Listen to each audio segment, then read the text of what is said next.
there. I just had this idea for a video. I saw this single-celled organism online, and they're talking about how it is most likely man's oldest living relative, and they also say that it might be the oldest living organism.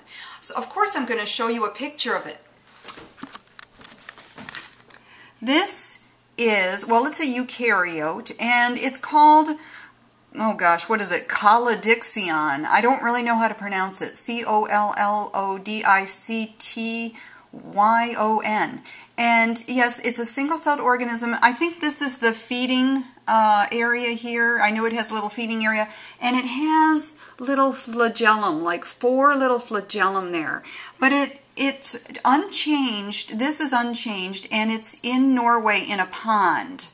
Now, of course, people who don't believe in evolution would say something about, well, there it is, it's unchanged. How can it be a living relative? But of course we know that some things branched off and went in other directions, and that's all about evolution. And some remained relatively unchanged, and that's what we have here.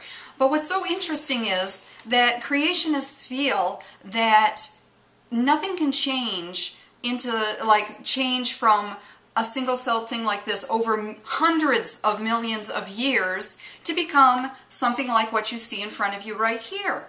And yet, they can take something like this. Let's take a look at it again. This could be, like, it's got the little flagellum.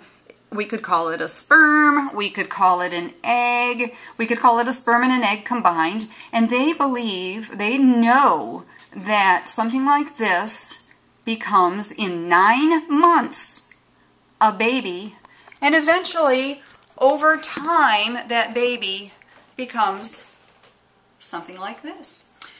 So, isn't it interesting that they can believe that it can change that much in 9 months, but that it can't change from a eukaryote into a person in hundreds of millions of years?